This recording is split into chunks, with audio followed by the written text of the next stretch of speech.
रात रणवीर और राधिका की जिंदगी की सबसे खास रात थी। राधिका घूंघट ओढ़े सेज पर बैठी हुई थी। कमरे में चारों तरफ दिए की रोशनी और फूलों की खुशबू फैली हुई थी। रणवीर उसके करीब गया और धीरे से उसका घूंघट उठाया। राधिका ने नजरें नीचे कर रखी थी। यह देख रणवीर ने उसका चेहरा अपने हाथों में थामा और राधिका ने अपनी नजरें उससे मिलाई। उसकी खूबसूरत मुस्कान देखकर रणवीर के दिल पर मानो 1000 छुरियां एक साथ चल गई थी। वह मुस्कुराया और अपना चेहरा धीरे से उसके करीब ले गया। राधिका ने अपनी आंखें बंद की और दोनों के होठ एक दूसरे को छू गए। उसके बाद रणवीर ने उसके गले पर प्यार से अपना हाथ रखा और उसको लिटा दिया। फिर धीरे से उसके करीब लेटकर उसको प्यार करने लगा और इसी तरह उनका खूबसूरत लम्हा शुरू हुआ। उसी रात तकरीबन 3 बजे गौरव अपने कमरे में झुंझलाया सा बैठा हुआ था। कैसा भाई है साला, छोटे भाई की एक बार शादी नहीं हुई और ये दूसरी भी कर लाया, और लड़की भी क्या मस्त मिली है इसको। गौरव की आंखों में राधिका की तस्वीर घूम रही थी और वो ना चाहकर भी उसी के बारे में सोचे जा रहा था। काश काश राधिका मुझे मिल जाती। वो अभी इसी सोच में डूबा हुआ था कि किसी ने दरवाजे पर नॉक किया।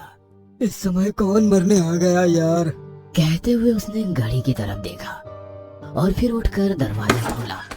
सामने राधिका अपने वही दुल्हन वाले जोड़े में उसके सामने खड़ी थी, लेकिन उसका दुपट्टा इस टाइम उसके सर पर नहीं था। तुम यहाँ?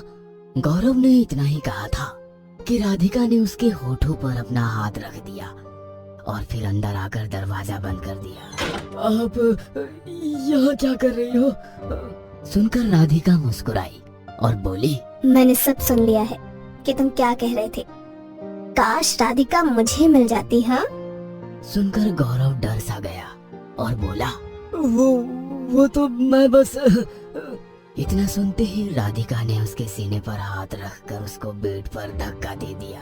तुमको डरने की और ज्यादा शरीफ बनने की कोई जरूरत नहीं है। मैंने नोटिस किया था कि गृह प्रवेश के टाइम तुम मुझे किस निगाह से देख रहे थे। सुनकर गौरव मुस्कुराया और उसके करीब जाकर बोला, लेकिन रणवीर इस टाइम क्या कर रहा है? उसने तुमको यहाँ आते हुए देखा तो नहीं? नहीं, वो सो चुका। इतना कहकर राधिका भी बेड पर उसके पास बैठ गई। गौरव ने राधिका की पतली कमर में हाथ डाला और उसको प्यार करने लगा। राधिका के हाथ भी गौरव की कमर पर बेतहाशा चल रहे थे। काफी देर तक उनके कमरे की लाइट्स ब्लिंक करती रही। जब गौरव थोड़ा होश में आया तो उसको महसूस हुआ कि राधिका का शरीर बर्फ के जैसा ठंडा हो रहा है। राधिका हटो। गौरव ने उसको हटाने की कोशिश की, लेकिन उसने गौरव को बहुत मजबूती से पकड़ा हुआ था। छोड़ो छोड़ो मुझे। अब गौरव को उसकी पकड़ से दर्द होने लगा था। बस क्या इतना ही प्यार आ रहा था मुझ पर? सिर्फ इतने में ही जी भर गया। कहते हुए उसने गौरव का गला पकड़ा और उसको जमीन पर पटक दिया। और जब गौरव ने उसका भयानक अवतार देखा तो उसके रूह कांप गए। राधिका की आंखों की पुतलियां गायब हो गई थी और वो लाल नजर आ रही थी। उसके चेहरे पर सफेदी आ चुकी थी और वो भयानक मुस्कान लिए गौरव को देखे जा रही थी। गौरव बहुत जोरों से चिल्लाया और भागकर दरवाजे की तरफ भागा, लेकिन वो दरवाजा बंद था। इससे पहले राधिका ने उसकी गर्दन पकड़ और फिर कस के उसके गले लग गई। मुझे कस के गले लगा लो गौरव, कस के। कहते हुए उसने अपनी पकड़ और कस ली।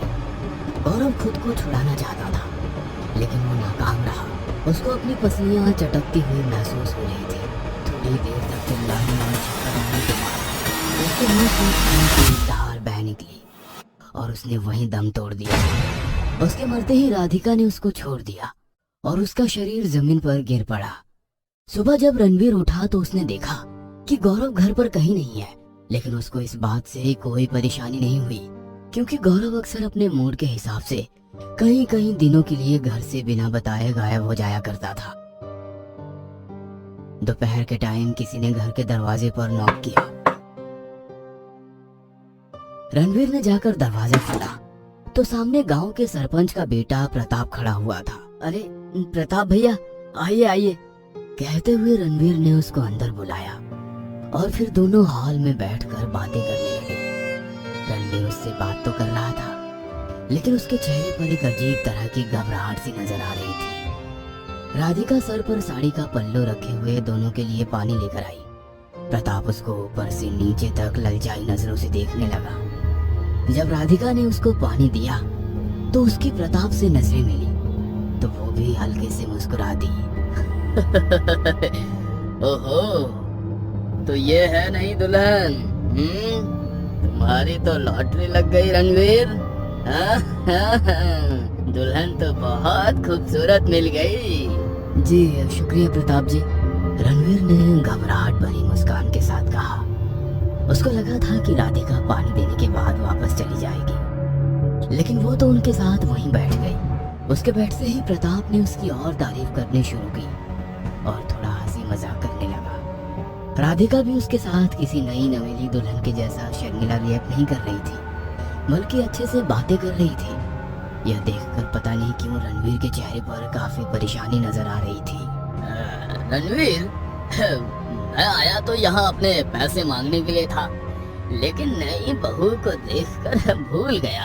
और तो बताओ, मेरे पैसे कब तक आ जाएंगे? अब बहुत जल्दी, अभी शादी में थोड़ा खर्चा हो गया, फिर भी मैं जल्दी करके इंतजाम कर दूंगा। सुनकर प्रताप ने रहस्यमयी तरीके से कहा, उम्मीद है तुम जल्दी इंतजाम कर दोगे, जैसे कि पिछली बार किया था। हाँ? यह सुनकर रणवीर के चेहरे का रंग मोड़ सा गया, लेकिन वो कुछ नहीं बोला। उसके बाद वो प्रताप को दरवाजे तक छोड़ने गया। उसी रात 1 बजे। मालिक, मालिक, कोई औरत आपसे मिलना चाहती है, उसको क्या बोलूं? एक औरत? ठीक है, भेजो उसको। उसका नौकर सुनकर बाहर चला गया और प्रताप टकटकी लगाकर दरवाजे की तरफ देखने लगा।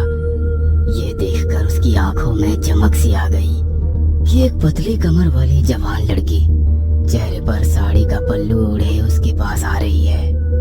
अंदर आते ही उसने दरवाजा बंद कर दिया और अचानक से अपने चेहरे से पल्लू हटा दिया, जिसको देखकर प्रताप के दिल पर छुरियां ही चल गई कि साड़ी में राधिका का चमकता गोरा हुआ बदन किसी भी मर्द को पागल कर सकता था। अरे राधिका है तुम? प्रताप ने मुस्कुराते हुए कहा। राधिका भी मुस्कुरा दी और फिर अचानक से उसके करीब जाकर उसके गले लग गई। प्रताप के हाथ भी राधिका की कमर पर बेतहाशा चलने लगे और गले लगे लगे ही दोनों बेड पर गिर पड़े। अब राधिका और प्रताप के चेहरे के बीच थोड़ा सा ही फासला था। अपनी आंखें बंद कीजिए, राधिका ने कहा और प्रताप ने मुस्कुराते हुए अपनी आंखें बंद कर ली। वो धीरे धीरे अपने होठ उसके होठों के करीब ले जाने